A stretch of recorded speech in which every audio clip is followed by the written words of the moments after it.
We continue our event today, and after the scientific presentations of this morning, we intend to have a roundtable discussing ways and barriers and opportunities for bringing the results from the lab to the patient, all the way to the patient. So we have a fantastic lineup of speakers. I will introduce them one at a time. So let me start introducing to you Dr. Enric Claverol, who is leading the European Innovation Council. Dr. Claverol, good afternoon.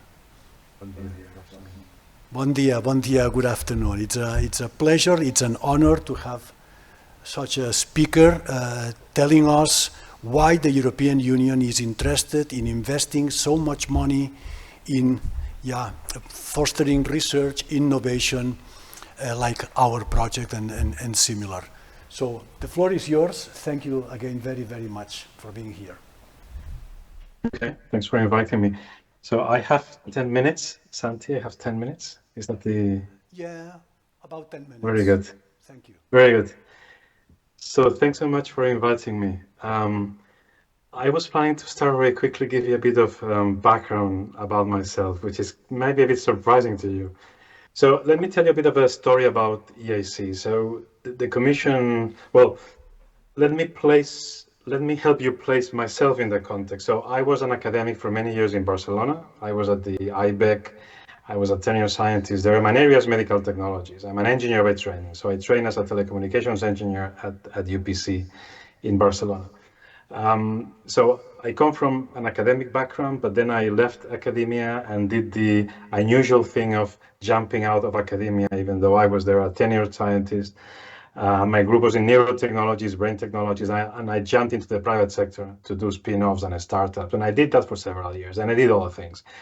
So over the years, I got to know who are now my colleagues at the Commission, because I was a coordinator for a European project on nanoparticles for medtech applications back in early 2000s. I think it was like 2004, 2005.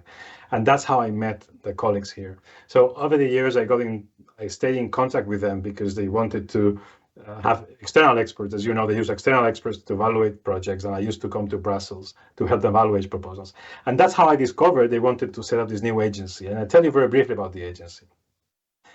So they decided, I joined them for a short period of time, 4 years. I'm here only a temporary help at the agency. So the agency was set up in 2021 to support tech to market paths. And the agency has just one remit in life. The only remit of the agency is to bring technologies from the lab to the market. There are many areas in which we do that, but about 30% of our budget, 30% goes to medical technologies. And that's my portfolio. So I belong to a very small strategic unit, which is the in-house expertise. So typically agencies at the Commission are very operational. They get proposals, they send them out to external experts to score them, and they make a ranking and they support the top, only the top. For the first time, the Commission decided to have external experts, to bring external experts in-house. So I'm one of those 10 experts, and I cover only medtech, and then I have colleagues covering quantum computing, renewable energies, microelectronics, and so forth. I cover only medtech. So what we do is, so the Commission decided that we needed to fill the gap from the lab to the market in terms of funding. Most of the venture capital comes in when a medtech product or a life sciences product is mature enough so the risk is very low. And of course, there is a gap there. If you're in the lab working and you want to bring this to the patient, there is a huge gap. This is venture capital investors do not come really early stage, but we do. So the Commission created this agency, and I'm helping the agency to manage the medical technologies portfolio, to invest and provide grants to fill the gap. So as Santi and the colleagues in the project know very well, we come in with 4 million euros really, really early on with a Pathfinder program. But then we provide another 2.5 million euros with a transition program to mature a bit the technology. Now I hear myself, but that's fine. I have no problem with it. And then we provide an investment of up to 15 million once you set up your company. So once you have your company set up, you come to us and say, look, now I'm ready to get venture capital. And we come in as investors jointly with venture capital so that it's easier for you to get private investors. So we have these 3 stages program: Pathfinder, Transition, and Accelerator. And I cover MedTech across that pipeline. So Pathfinder, as Santi knows very well, is for really, really early stage ideas. So if you have an early stage idea still at the lab level, and there is a clear patient at the end of the tunnel, so we are not really into basic science support. There are other institutions in the commission that do that. What we do is only support technology development. That's our core idea. So if the science is done and there's a lot of literature backing your scientific idea, and you need to develop the technology around the science, that's Pathfinder. So you come to us with your idea like Santi did, and then we provide 4 million euros for a consortium of labs to develop technology. When you finish the Pathfinder project, this is a grant. You don't need a company. You come as a scientist. Typically, what we see in medtech is that those projects that finish, they're not ready for private investment.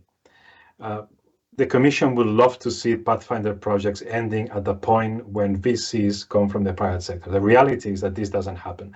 So an additional check was created. It's a 2.5 million check, what I mentioned as transition. This is step 2. So step 1 is Pathfinder, step 2 is transition.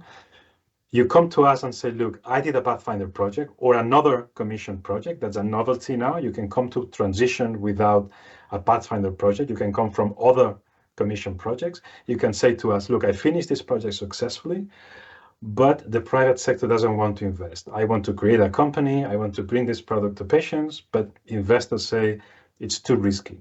So you come to us and say, I need an additional check to bring this technology to the next stage, to make it ready for investment by private investors. And that's what we call transition. So you come to us and we give you 2.5 million.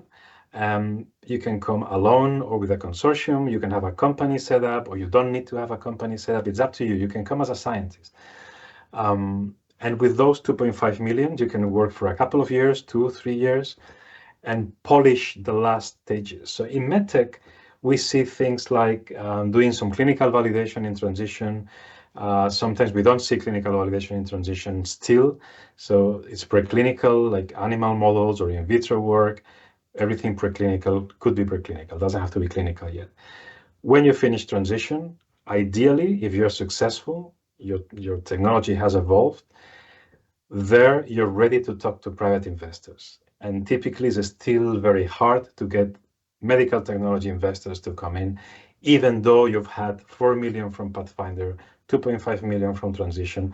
Still, if you don't have clinical data, what they call first in human, it's difficult to convince them. So the idea that we have at the agency is that if we go in and we give you another 2.5 million grant, and on top of that, we offer 15 million investment in your company, we're saying to your investors, your future investors, look, the commission is de-risking the project.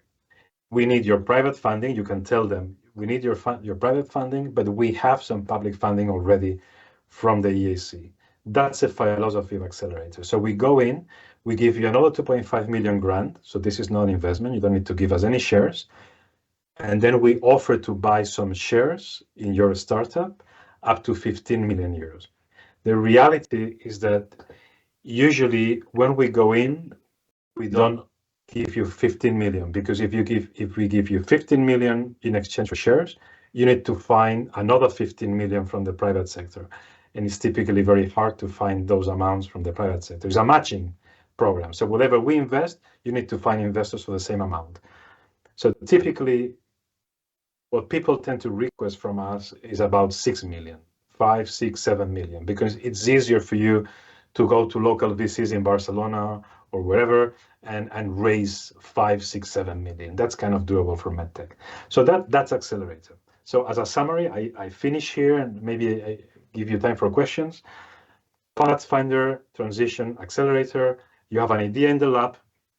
You don't have private investors, that's fine. You come to us and say, look, I need 4 million euros to polish the technology development. It's not for science, it's for technology development around science you have already done in your lab. We give you 4 million, you end your project, you have proven some efficacy in animal models or in vitro work, and now you need another 2.5 million for transition because VCs do not want to invest yet. We go in again, we provide another 2.5 million, you polish it, you talk to investors, investors say, well, I'm close to investing, but it's still too risky.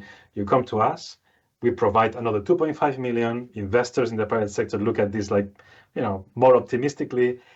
And we say, look, we can go up to 15 million investment. And then private investors, hopefully, will go in with us and with you as an entrepreneur, as a scientific entrepreneur. That's what we do. That's what I do here. So that's the end of my presentation. So happy to do Q&A and maybe elaborate a bit more. Thank you, Enric, very much for this enlightening presentation. We use the term light wherever we can, so happy to hear that. If there is a very urgent question, we might take it, but I do prefer that you keep the questions for after the presentation of the roundtable members, so that that can trigger a dialogue. Is that okay for you, Enric? Yeah, that's perfect. Yes, of course. Okay, thank you.